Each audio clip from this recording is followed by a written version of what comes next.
السلام عليكم. سنتين مروا فيها الكثير من الأزمات ذات الطابع التجاري الشعبي.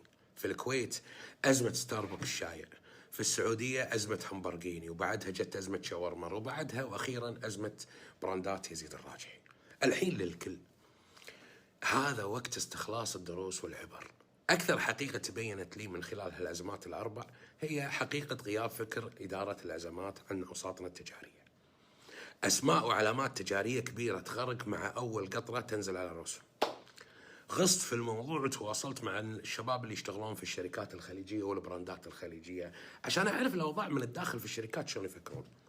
لقيت أن أغلب الشركات الخليجية للأسف حاطين في بالهم أنهم يتعاملون مع الأزمة في وقت حدوثها، من غير أنهم ما يستوعبون أن هالشيء يخسرهم أهم عامل في عملية التعامل مع الأزمات، اللي هو عامل الوقت. يعني تدخل المعركة وانت خسران نصها، شلون بتنتصر بالله؟ ما تقول لي. أنا اليوم مستانس ومزاجي رايق، وإن شاء الله بيتأهل الأخضر السعودي ويكون معاه واحد من ربعنا الخليجيين الثلاثي، إما الإمارات أو قطر أو البحرين، ويلحقهم إن شاء الله واحد ثالث في الملحق المونديالي، يا الله يا كريم. لكن المهم، الأخوة في مجال المال والأعمال، اسمعوا الكلام اللي ما راح تلقونه لا في هارفارد بزنس ريفيو، ولا راح تلقونه في جونز هوبكنز يونيفرسيتي وكلاساتها اللي درست فيها، ولا راح تلقونه حتى في كامبريدج وأكسفورد وإمبيريال ولندن سكول أوف إيكونومكس، وإن شاء الله راح أروح أدرس في واحدة منهم. اسمعوا كلام واحد من بيئة العمل الشعبية، عارف الآليات أو آليات التفاعل داخلها. إدارة المخاطر الإعلامية والشعبية في الخليج تنقسم لثلاث مستويات. المستوى الأول إدارة الوضع، وهذا يختص بالسياسات الوقائية من الأزمات. المستوى الثاني إدارة الموقف، وهذا يختص بإدارة توقعات الأزمات وشكلها ومدى عمقها وإمكانية حصولها. أما المستوى الثالث إدارة الأزمة بعد ما تصير. ما عندك المستوى الأول ولا عندك المستوى الثاني، انسى أنك تتجاوز المستوى الثالث، انسى أنك تتجاوز الأزمة. وليش أنسى؟ لأن وقت الأزمة منو راح تستدعي؟ قسم التسويق والعلاقات العامة، وهذول بالنهاية بشر غالبا راح يروحون باتجاهين. راح يحطون رؤية لتحفظ مراكزهم الوظيفية، وبحكم معرفتهم بقيادة الشركة راح يقولون الكلام اللي يعرفون انه يريح رئاسة الشركة نفسيا ويحافظ على قدرها معنويا. بس الأزمات تفرض ان من يضع الحلول لها لازم يكون طرف من خارج جسم الشركة، طرف ما له مصلحة في مجاملة القيادة وما عنده وظيفة يحافظ عليها. لأن أخطر ما في الأزمات الإعلامية الشعبية في الخليج أنك ما تقدر تستورد الحلول من الخارج، لأن الحل لازم يكون منطلق من البيئة نفسها.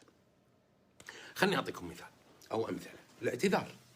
الاعتذار في الثقافة اليابانية يختلف عن الاعتذار في الثقافة الخليجية. في اليابان الاعتذار يعني تجي وتتنحى وتعتزل، بس في الاعتذار عندنا في الثقافة الخليجية يجي بمعنى العفو، يجي بمعنى أن دية الكرماء، يجي أنه هو يجب ما قبله. يفرق في المعنى.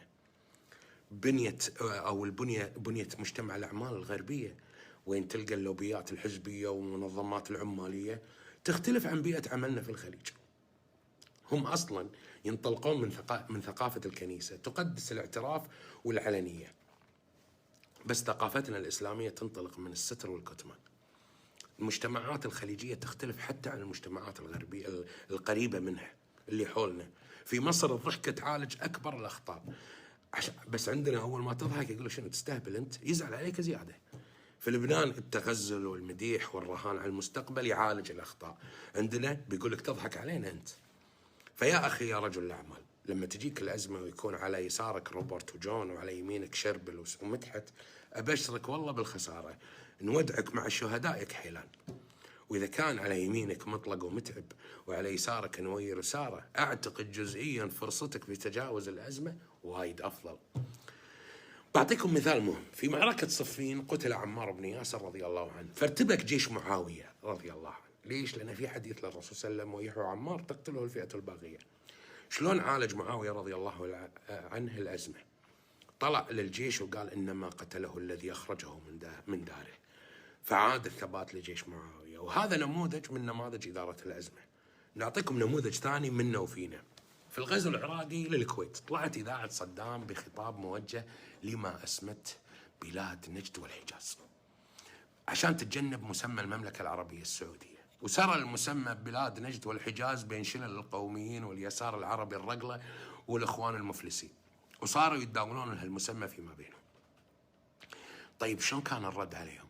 جاهم الرد من قصيدة غازي القصيبي رحمة الله عليه، قال: أجل نحن الحجاز ونحن نجد، هنا مجد لنا وهناك مجد، ونحن جزيرة العرب افتداها ويفديها غضارفة وأزد، ونحن شمالنا كبر أشم، ونحن جنوبنا كبر أشد، ونحن عسيرنا مطلبها عسير ودون جبالها برق ورعد، ونحن الشاطئ الشرقي بحر وأصداف وأسياف وحشد، ونحن البيد رايات لفهد، ونحن جميع من في البيد فهد. يعني استمروا وقولوا اللي تبونه، وقولوا بلاد نجد والحجاز ما هي ضارتنا وانتم صاجين. خلال يومين انتهى مسمى نجد والحجاز وعادوا يتداولون مسمى السعودية طرق. هذا نموذج لإدارة أزمة. هذا شيء ما راح يديره لك واحد من مصر ولا واحد من لبنان، مع احترامي أساميهم لكن مو من بيئتنا. هذا ما يديره لك إلا واحد منك وفيك وموهوب وابن هالبيئة وهالمجتمع. والله فكرت وايد، لقيت أكثر عامل مشترك بين الكيانات الأربع، الشايع وهمبرجيني وشاورمر والراجحي، لقيت عامل مشترك بينهم وهو عدم وجود جهاز إدارة أزمات. عشان كذي غابت المهنية وغابت الرؤية وكانت النتيجة غير جيدة. لقيت بعد عامل مشترك ثاني، رفض الفكرة الأساسية في معالجة الأزمات ذات الطابع الشعبي في الخليج، وهي فكرة إعطاء الناس الشعور بالانتصار اللي يبونه في البداية قبل إنهم ما يسعون للحصول عليه أو الحصول على الانتصار اللي يستحقونه في النهاية، لأن شعور الاستحقاق في طبيعته يكون تراكمي. هذه ما أقدر أفصل فيها أكثر من كذي، أعتذر يا أخوان. الحين بعيد عن الكيانات الأربع، وبحكم احتكاكي مؤخرا بالقطاع التسويقي وقطاع العلاقات العامة في الخليج، أعتقد للحين الجماعة يسيطر عليهم الفكر الفاشينيستاوي وتسيطر عليهم الثقافة المشاهيرية المفلسة للأسف.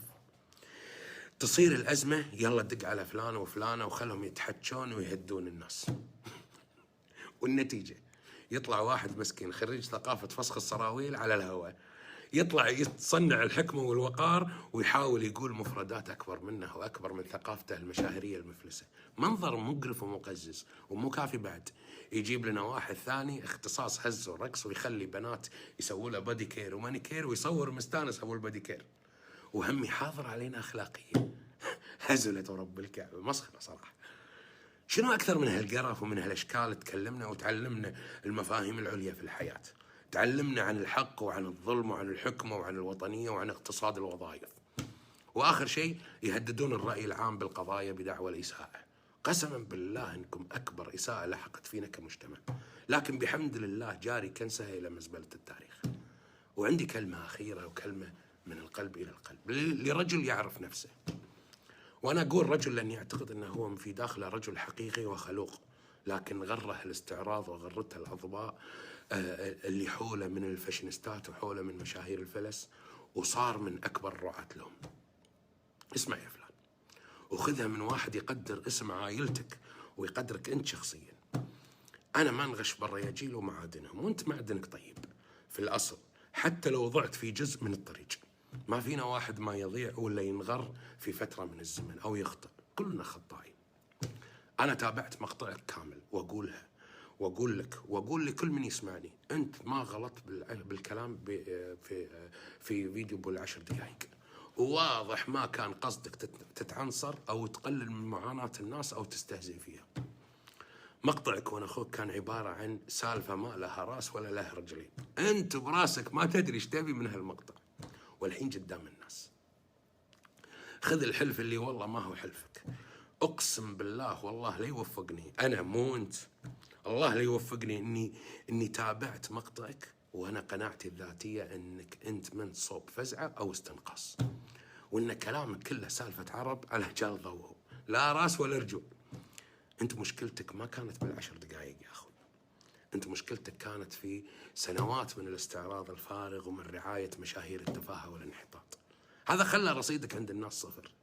يا أخي والله الأشكال ملاقين عليك، أنت بحكم تربيتك وبحكم الدم اللي بعروقك أرقى من هالعلاقات الموبوءة.